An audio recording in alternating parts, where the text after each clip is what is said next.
graça de Deus esteja sobre nós, sobre o seu coração, nesse momento de culto. Você que está nos acompanhando, que Deus possa abençoar o seu coração. E esse é o momento também que nós buscamos para interceder em favor dos nossos missionários. E no espaço missionário, aí no seu boletim, nós temos aí o missionário Albano, Yelka e seus filhos, Riad e Johan. Que a gente esteja orando por eles, lembrando deles durante a semana. Hoje desenvolve o seu ministério no Iraque, e eu imagino os desafios que eles têm, né, diante da realidade internacional que temos vivido ultimamente, né? E nós vamos orar e colocando-os diante de Deus nesse momento também. Pai, nós somos gratos ao Senhor porque o Senhor nos deu acesso à verdade, à Tua palavra, e temos podido experimentar esta verdade cada dia, ó Deus.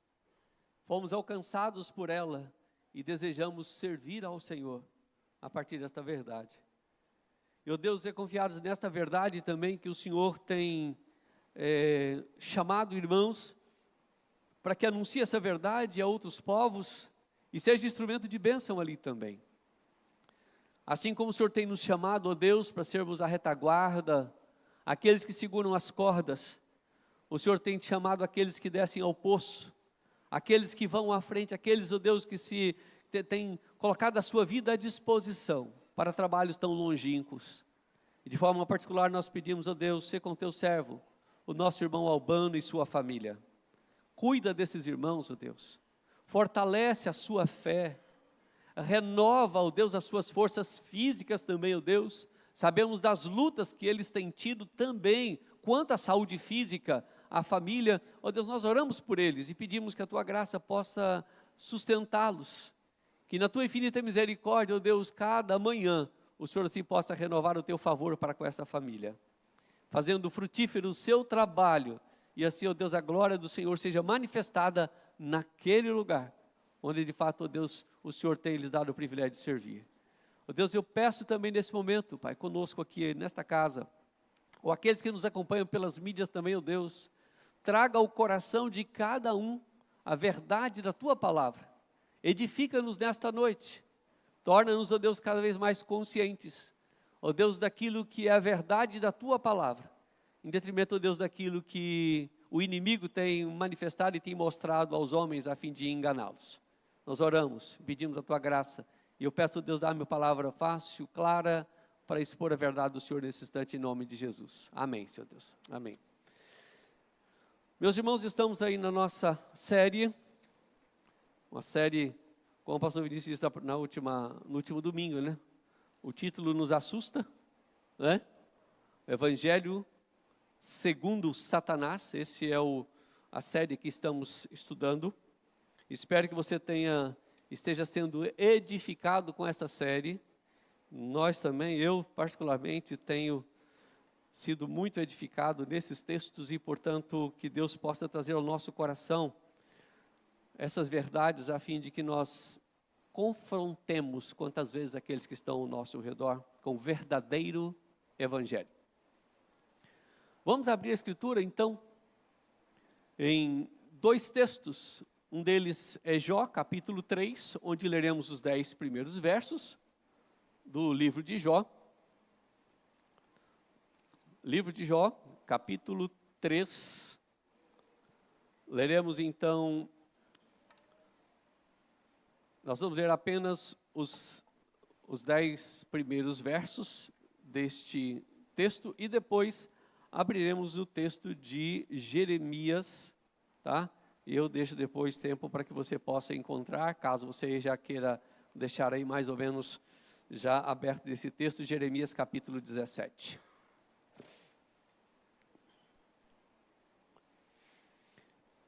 A história de Jó, ela é muito conhecida.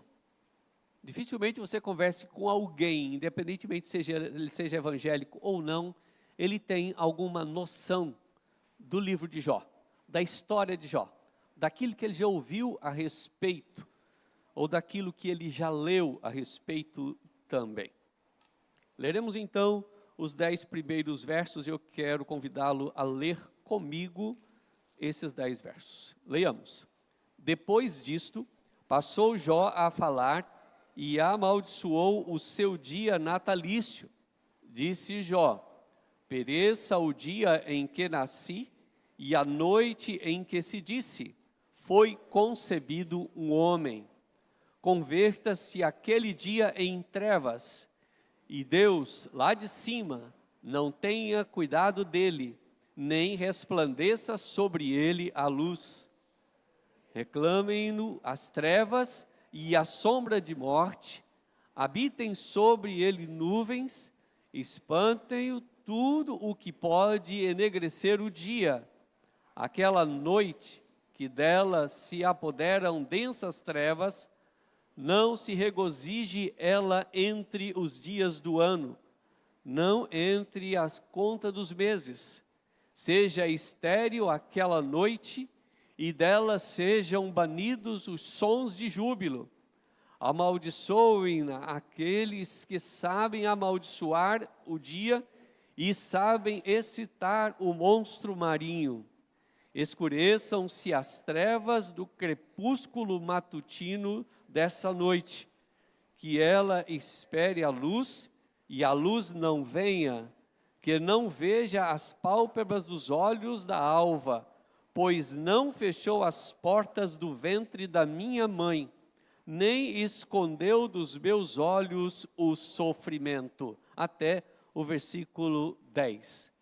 Que texto complexo da palavra de Jó nesse texto.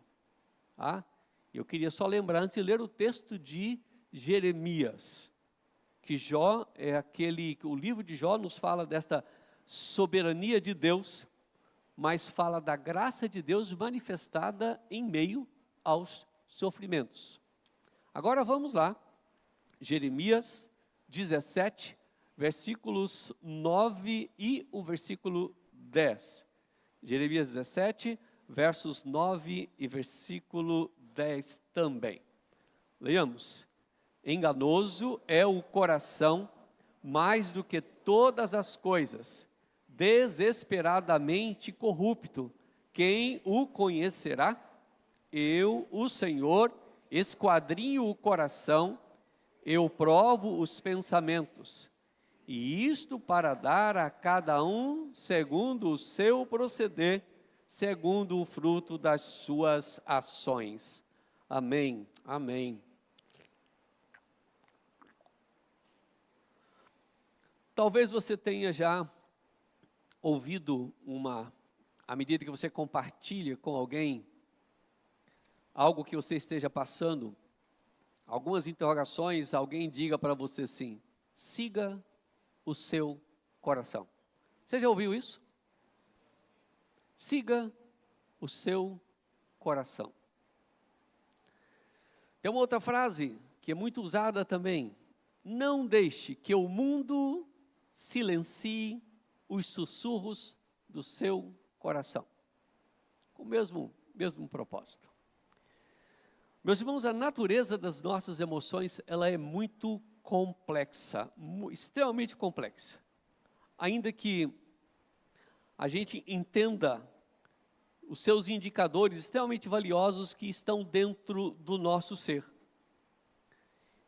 E muitas vezes nossas emoções não representem uma verdade absoluta dentro de nós ou na nossa vida. É claro que nós temos desafios que envolvem aí, quem sabe, nossos traumas do passado, e que muitas vezes podem distorcer a nossa percepção do nosso presente. E às vezes diante de quadro, como por exemplo, de um quadro de depressão, algo dessa natureza, alguém diga: olha, eu já machuquei tanta gente, a minha vida virou na verdade uma bagunça, muita coisa acumulada dentro de mim, e muitas vezes em razão disso, ou em função disso, melhor dizendo, a razão das pessoas fica um tanto comprometida. E o que as pessoas acham como alternativa? Muitas vezes, deixar de existir. Dar o fim, quem sabe, na sua própria vida. é um dos exemplos de alguém que possa dizer assim, siga o seu coração. Certo autor, ele reflete sobre suas experiências pessoais com um quadro depressivo, e ele ilustrando a profunda desconexão que tem entre o emocional e também a irracionalidade que pode muitas vezes acompanhar esse quadro seu emocional. E durante esse tempo, diz este autor, que ele se sentia ao mesmo tempo entorpecido ou quantas vezes imóvel e imperceptível diante do quadro que ele vivia, da realidade que ele estava, porque ele vinha então seus pensamentos, quantas vezes pensamentos suicidas. Por outro lado, nós encontramos pessoas que muitas vezes parecem contentes com a sua vida, extremamente contentes com a sua vida, mas estão muitas vezes espiritualmente extremamente perdidas. E isso lembra, na verdade, para a gente que a satisfação emocional, ela muitas vezes não equivale a uma segurança espiritual.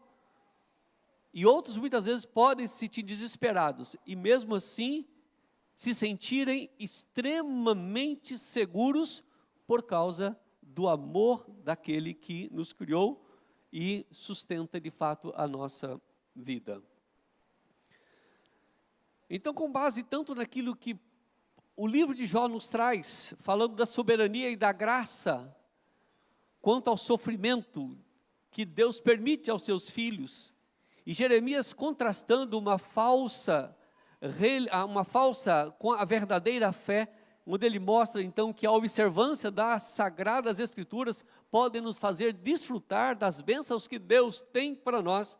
Eu queria que a gente observasse, quanto ao nosso tema de hoje, seus sentimentos são a realidade, a gente entender que muitas vezes o diabo explora as emoções humanas para distorcer aquilo que ele passa ou a sua realidade. E eu quero chamar a sua atenção para esse contraste, essa diferença entre este objeto da nossa fé, que é crermos de fato, descansarmos no Senhor, e a ação do inimigo, quantas vezes quer nos tirar o foco daquilo que nós precisamos.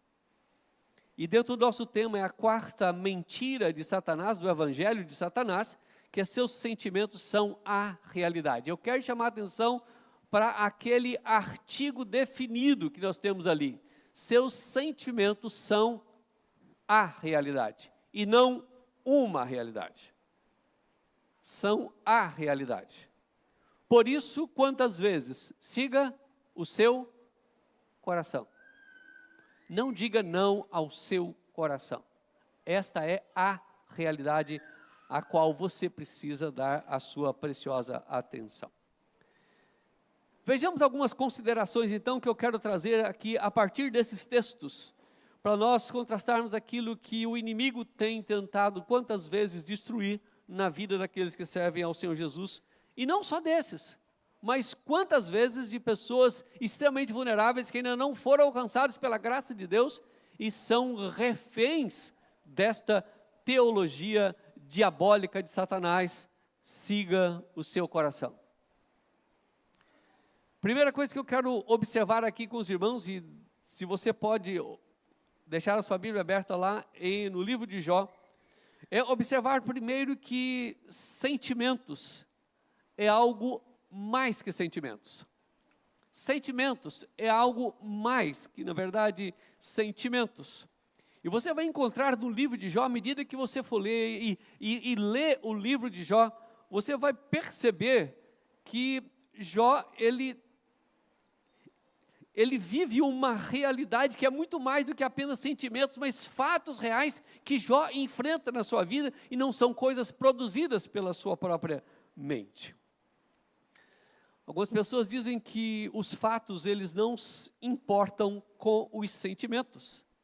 As emoções revelam o clima de fato que passa o nosso ser, e Jó não blasfemou diretamente contra Deus diante de toda a circunstância que ele viveu, portanto, mas mesmo assim ele questiona: Senhor, qual que é o propósito do Senhor para a minha existência?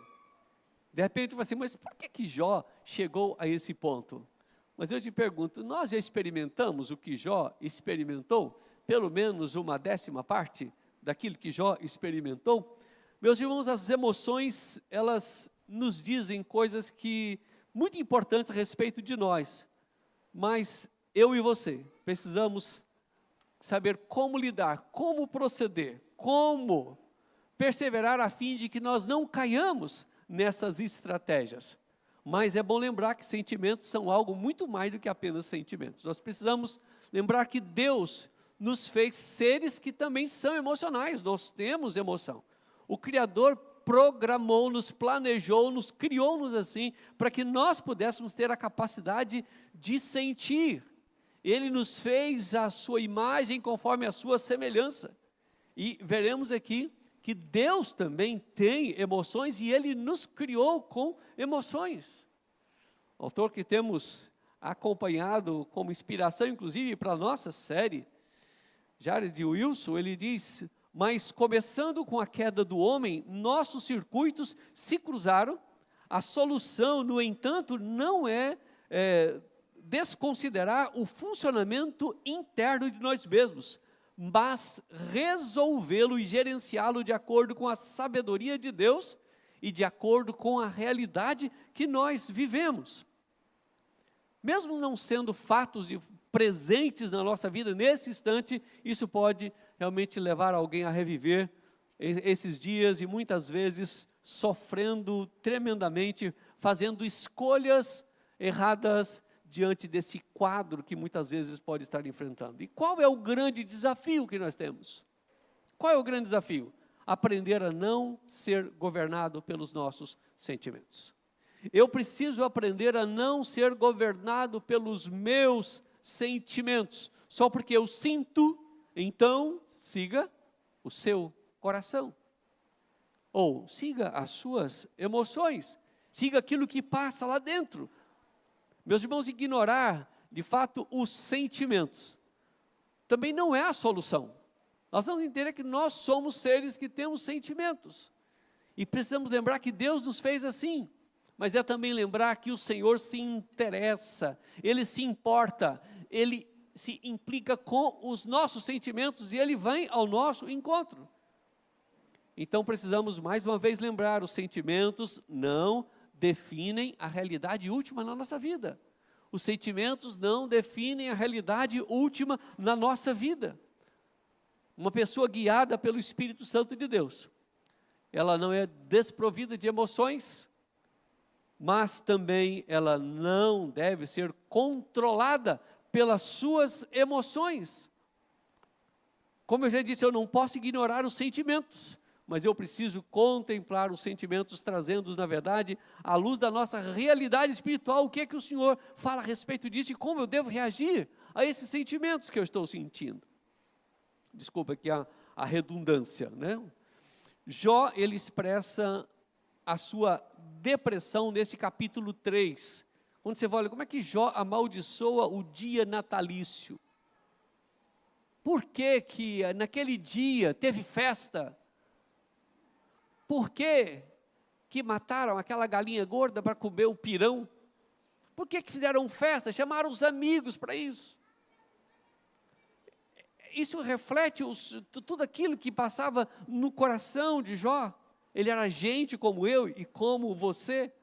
E ele então irrompe, ele brota aquele silêncio dele com esse lamento extremamente emocional, e ele expressa o mesmo sentimento que a gente observa no Salmo número 88, e é interessante a forma que o salmista expressa aqui para nós. Eu quero observar aqui alguns versículos desse e lê-los para a gente. O texto diz: o Senhor Deus, ó Senhor Deus da minha salvação, dia e noite clamo diante de Ti, chegue à Tua presença a minha oração, inclina os ouvidos ao meu clamor, pois a minha alma está farta de males, a minha vida já se à beira da morte. Sou contado com os que baixam a cova, sou como um homem sem força, atirado entre os mortos, como os feridos de morte que jazem na sepultura, dos quais já não te lembras. São desamparados das tuas mãos, puseste-me na mais profunda cova, nos lugares tenebrosos, dos abismos. E aí o salmista vai expressando algo como o próprio Jó expressa aqui neste capítulo 3 de Jó. A luta, aquilo que ele passa, aquilo que ele sente, de fato é uma realidade. Mas os nossos sentimentos não podem, de forma alguma, ser a nossa realidade, mas é uma realidade que nós precisamos aprender a enfrentá-la. E Deus nos criou com sentimentos, mas Deus também nos criou com razões. Deus nos fez seres racionais. Deus nos fez seres com capacidade de pensar, com um crivo extremamente extraordinário para a gente avaliar todas as circunstâncias e entender onde está fundamentada então a razão da minha existência ou aquilo pelo qual eu estou passando. O salmista no Salmo 131, falando daquilo que eu e você podemos trabalhar conosco mesmo, na consciência da razão que Deus nos deu. Ele diz: eu fiz calar e sossegar a minha alma, como uma criança se aquieta nos braços de minha mãe. Eu disse para mim mesmo, calma. É no monólogo, é isso que o salmista expressa aqui, é ele conversando consigo mesmo. Eu fiz que a minha alma calasse. Meus irmãos, nós não podemos excluir a nossa razão nos parâmetros da Escritura, que é de fato a nossa verdade absoluta, é a nossa regra de fé e prática. Não são as nossas experiências emocionais, mas é a Escritura Sagrada. Quaisquer que sejam as experiências emocionais, vão ficar apenas nas experiências emocionais, mas elas não podem ser o parâmetro da nossa existência, enquanto o inimigo está dizendo: siga os seus sentimentos, ele é a realidade. Isso não é bíblico, de forma alguma.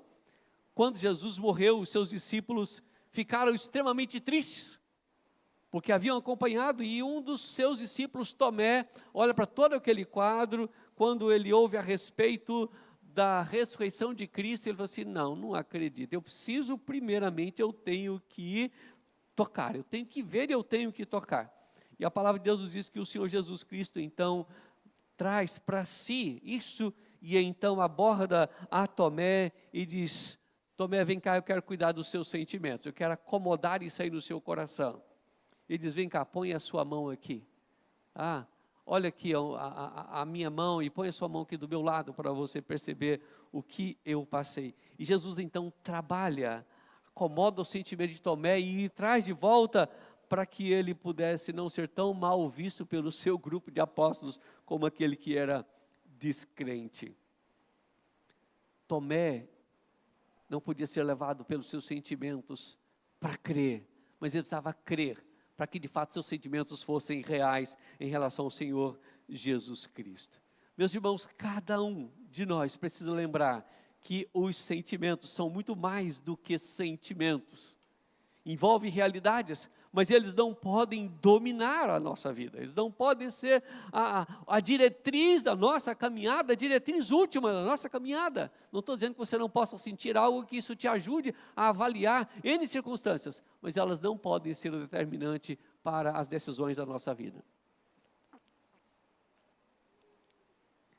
Portanto, meus queridos, o apóstolo Paulo, escrevendo aos Efésios, no capítulo 4, verso 31, ele nos chama a atenção quanto à questão da ira: irai-vos e não pequeis, cuidado, controle. Então são sentimentos que eles podem ser controlados quando de fato nós descansamos no Senhor e olhamos pela palavra, e ela me diz: eu posso irar, mas eu não posso pecar, eu preciso controlar. E então nós caminhamos pela nossa capacidade de pensar e dizer ao meu coração: calma, calma, calma, não faça nada além daquilo que você pode fazer agora, que é de fato acalmar e entregar isso nas mãos de Deus, porque Ele é que vai resolver essas questões para nós. Meus irmãos, sem eliminar a realidade dos sentimentos em função dos fatos, necessário se faz então que nós sempre voltemos para a Escritura. Ela é que nos revela a solução por meio de Cristo Jesus. Quais são os nossos sentimentos? Muitas vezes são sentimentos terríveis, mas eu preciso ir aos pés de Jesus. Esse é o convite que Cristo faz, né? Vinde a mim, todos que estáis cansados, sobrecarregados. Quantas vezes os nossos sentimentos sobrecarregam, como se fosse a realidade última, primeira e última na nossa vida. Mas eu preciso voltar para o Senhor, e o Senhor vai me dar alívio desses sentimentos tão horríveis, e quantas vezes reais, mas que não devem nos levar a decisões que prejudiquem a nossa caminhada cristã. E tudo que o inimigo quer fazer, de fato, é dizer assim, olha, siga então os seus sentimentos, siga o seu coração. Mas em segundo lugar, outra abordagem que eu quero lembrar aqui para nós, falando dos seus sentimentos, são a realidade como o inimigo quer. Eu preciso lembrar que o nosso Deus é um Deus que é também sensível. O nosso Deus é um Deus que também ele é sensível. Quando olhamos então para o texto de Jó, nós vamos encontrar Jó revelando um sentimento de Deus que ele manifesta isso, da caminhada nossa do dia a dia também. Conforme Jó 42, o verso 7 e o verso 10, no verso 7 diz assim, tendo o Senhor falado estas palavras a Jó, o Senhor disse também a Elifaz, o temanita, a minha ira se acendeu contra ti e contra os teus dois amigos, porque não disseste de mim o que era reto, como o meu servo Jó. Deus se ira, Deus tem sentimento de ira. O versículo 10, mudou o Senhor a sorte de Jó, quando ele orava pelos seus amigos, e o Senhor deu-lhe o dobro de tudo o que ele possuíra. Então Deus trabalha, a sua ira se manifesta para aplicar de fato a sua justiça, mas é a ira de Deus que se manifesta. Jó nos mostra que a experiência de um homem diretamente afetado e numa investida sem dó e sem piedade de Satanás, ainda que seja permitida pelo Senhor. Satanás se manifesta extremamente poderoso, extremamente astuto, desafiador, todavia sujeito ao controle daquele que também tem o seu sentimento de ira para aplicar a sua justa ira. Jó é um dos grandes livros, como disse certo autor, ou melhor dizendo, o Victor Hugo, é o autor de A Corcunda de Notre Dame. Ele disse certa feita que se tirassem, ele disse o seguinte, amanhã se toda a literatura fosse destruída e me fosse permitido reter apenas uma obra, eu salvaria o livro de Jó. Porque era um livro de uma experiência extraordinária, de lutas, mas de manifestação também da graça de Deus. Jó foi atingido tão baixo, quanto que na verdade nenhum ser humano, exceto o Senhor Jesus Cristo, enfrentou tudo isso.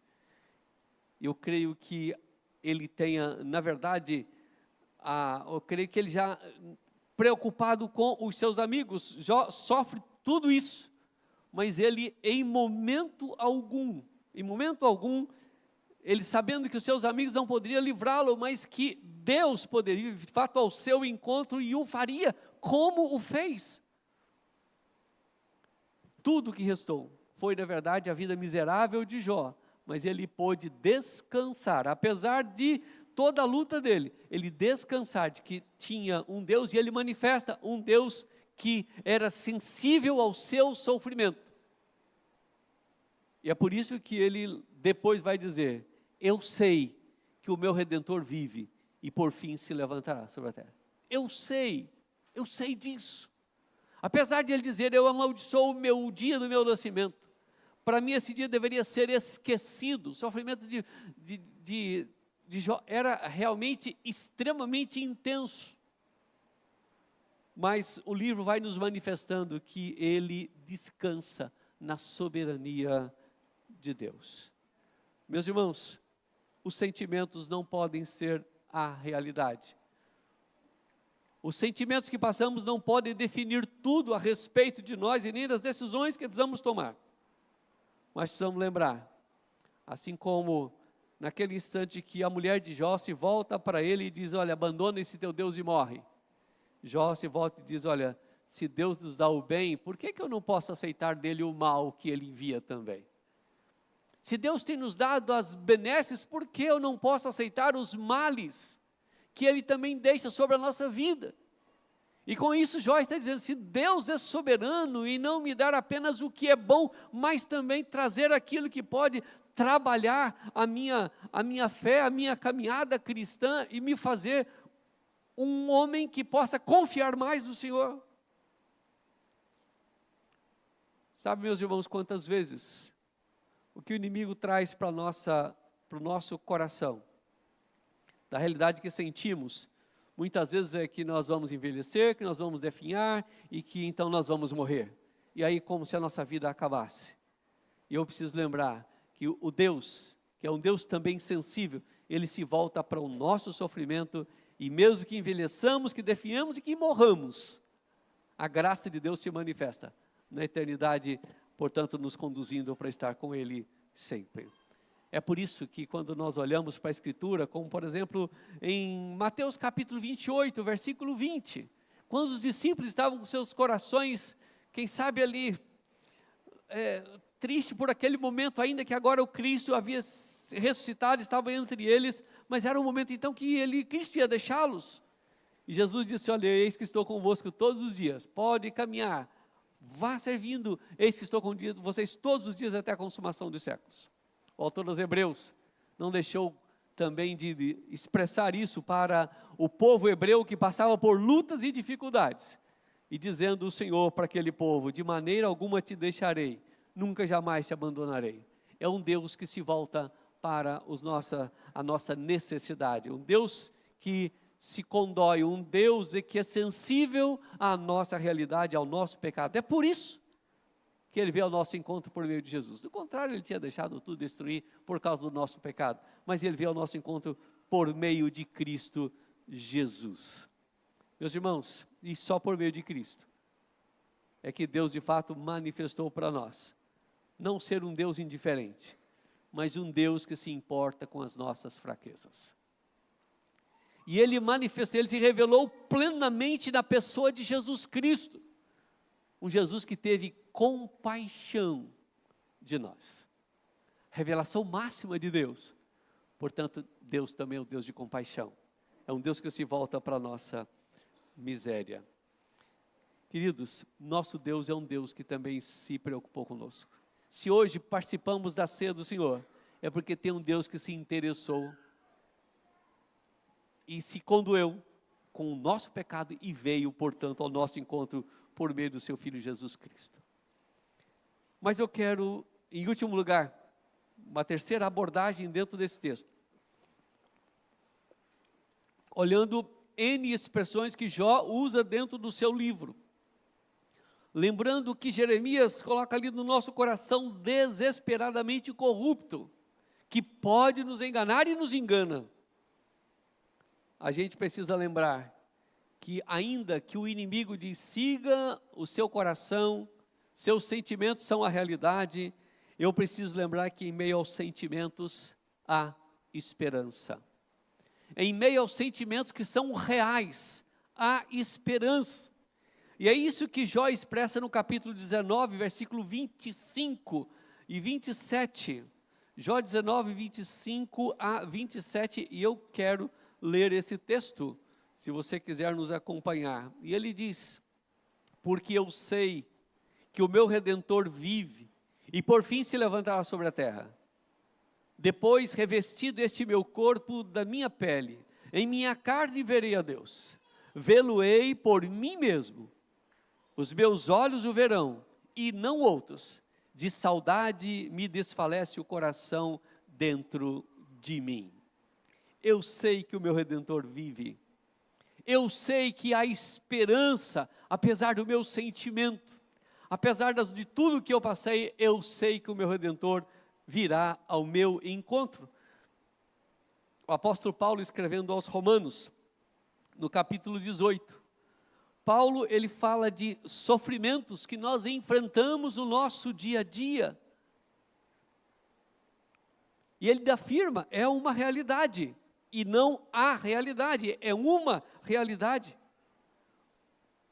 Não tudo se resume ao sofrimento, não que se tudo resume a uma perseguição, seja uma depressão, algo dessa natureza, mas ele deixa claro que a esperança em Cristo, ela é incomparável. Ela é incomparável. E eu quero ler esse texto, Romanos 8, versículo 18, quando então a Escritura diz: porque para mim eu tenho por certo que os sofrimentos do tempo presente não são para comparar com a glória a ser revelada em nós. Tudo que passamos, Deus tem algo muito melhor para nós.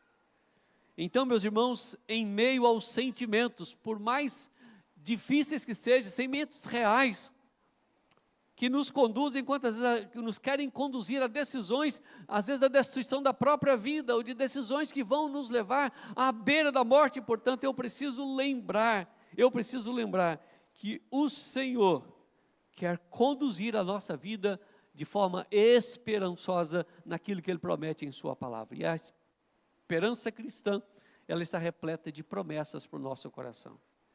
E eu quero mencionar alguma delas que nós encontramos aqui no Novo Testamento, entre tantas outras que temos. O apóstolo Paulo é o grande autor delas, inspirado, é claro, pelo Espírito Santo de Deus. Ele disse, olha, em 1 Tessalonicenses 4,13, eu não quero, porém, irmãos, que sejais ignorantes a respeito dos que dormem, falando exatamente a respeito da morte e ressurreição, para que não vos entristeçais, como os demais que não têm esperança. A falta de esperança leva à tristeza quando nós pensamos no fim da nossa vida. Escrevendo aos Coríntios, na segunda carta, ele diz: e a nossa esperança acerca de vós, ela é firme, sabendo que como sois participantes das aflições, sofrimentos que quantas vezes nos afligem, então ele diz no seu texto, assim o sereis também na consolação. Nós vamos desfrutar de Deus, da consolação que Ele tem para o nosso coração. Escrevendo aos crentes de Colossos, no capítulo 1, verso 5, Paulo então diz, por causa da esperança que vos será reservada nos céus, na qual já antes ouvistes pela palavra da verdade do Evangelho, e portanto é o Evangelho que nos traz plena esperança. Escrevendo aos Hebreus, o povo sofrido de fato, em função do Evangelho, então o autor aos Hebreus diz, olha, nós temos essa esperança firme e segura, como âncora da nossa alma. Como âncora da nossa alma. Não há necessidade de uma âncora se na verdade o mar está calmo. E nós temos a necessidade da âncora da alma por causa dos reveses da nossa vida. E os sentimentos, quantas vezes são um deles. Mas eu preciso lembrar que há esperança para nós. Meus irmãos, enquanto a esperança do mundo é uma esperança vazia, a esperança do crente, de fato, é uma esperança firme. Precisamos esperar, de fato, no Senhor. Os sentimentos são uma realidade, de fato, mas nós temos um Deus que é uma realidade e é uma esperança na qual nós podemos nos segurar, ou melhor dizendo, é aquele que nos assegura com essa esperança, por causa da sua soberania e do seu interesse por nós. Paulo escrevendo também aos Coríntios, falando a respeito da doutrina da ressurreição, e ele diz, irmãos, olha, essa nossa esperança em Cristo se limita a essa vida só, nós somos os mais infelizes. Ainda que nós esperemos o Senhor nessa vida, nós vamos esperar para a eternidade. Então, há esperança no Senhor Jesus Cristo, não apenas para essa vida, mas também para a eternidade. Lembrando, meus irmãos, que o interior do ser humano, de fato, ele é enganoso, como nós vimos aqui em Jeremias capítulo 17. Mas o perverso de fato não desfruta desta segurança no Senhor, porque o seu coração o engana e ele não tem onde se segurar. Mas aquele que confia no Senhor tem uma esperança, onde ele pode se agarrar, que é, portanto, então, a âncora da nossa alma. E eu quero ir finalizando a nossa mensagem nessa noite.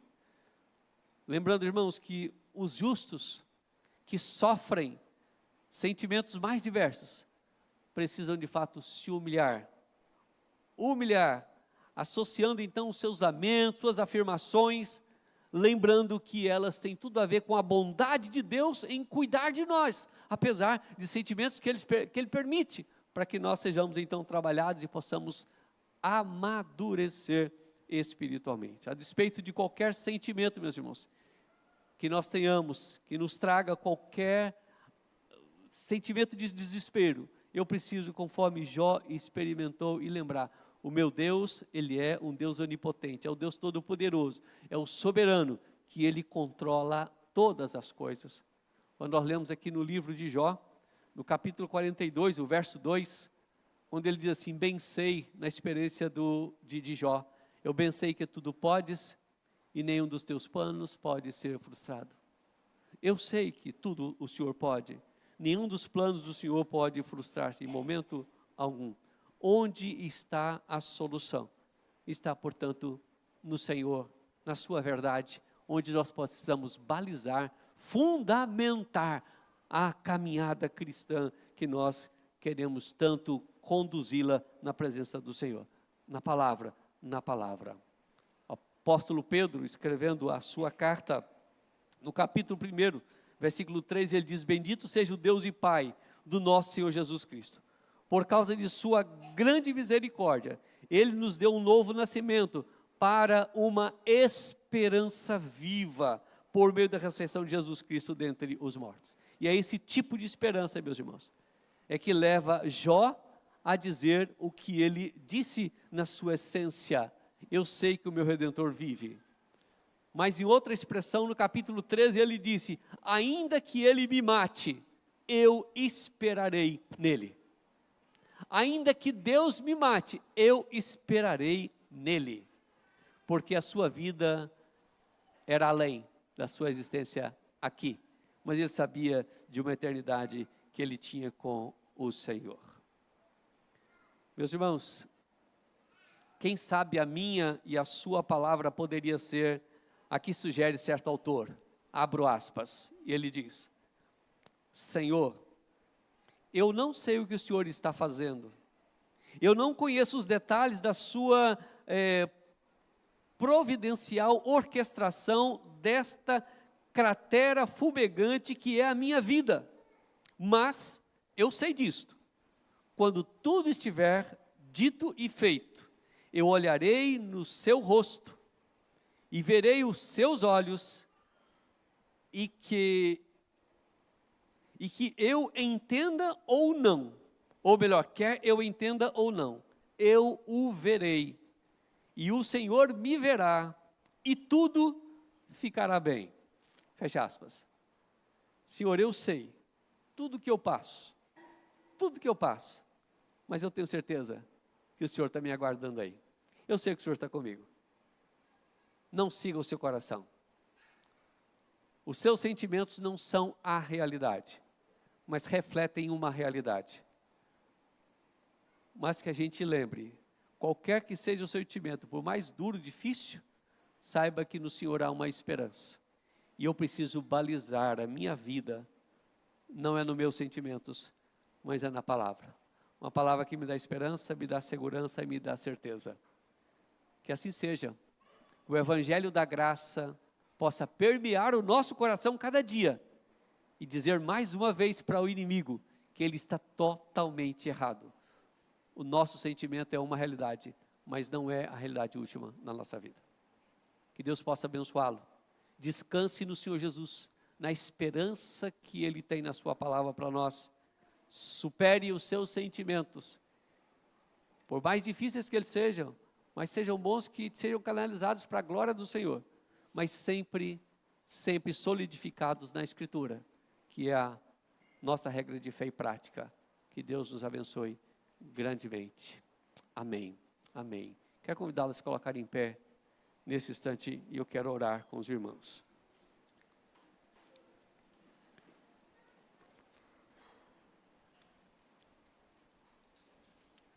Senhor,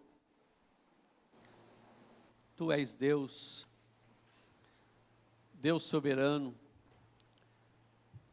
Deus criador de todas as coisas, Deus sustentador da nossa vida, Deus amoroso, Deus que cuida da sua igreja, Deus que cuida das nossas emoções, Deus que cuida dos nossos sentimentos.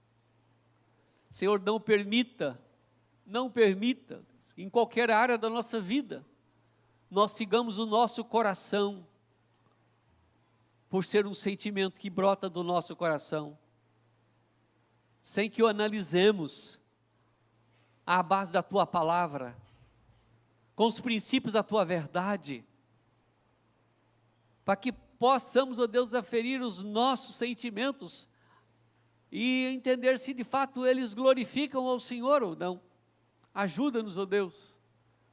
Não permita, Pai, em momento algum, que nós venhamos dar ouvidos às propostas do inimigo, como se o centro da vida fosse nós mesmos, como se o centro das nossas decisões fossem os nossos sentimentos, ou que os nossos sentimentos fossem o determinante para as nossas decisões.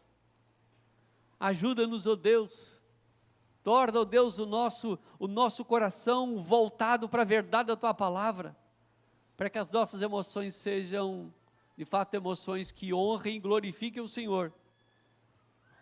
E se quantas vezes, ó Deus, elas precisarem ser abafadas pela consciência de uma mente que conhece a Tua palavra, o Senhor nos dê palavra firme ao nosso coração, como o salmista expressa para nós: fiz sossegar, calar a minha alma.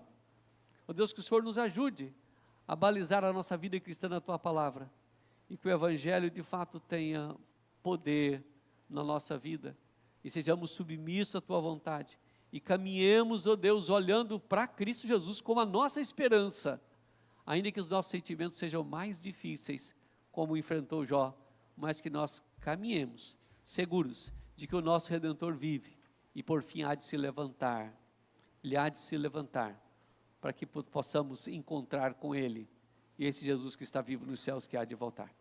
Obrigado, Deus, abençoe o coração de cada um nesta noite, para a glória do Senhor, em nome de Jesus. Amém, Senhor Deus, amém. Assentai, meus irmãos, por favor.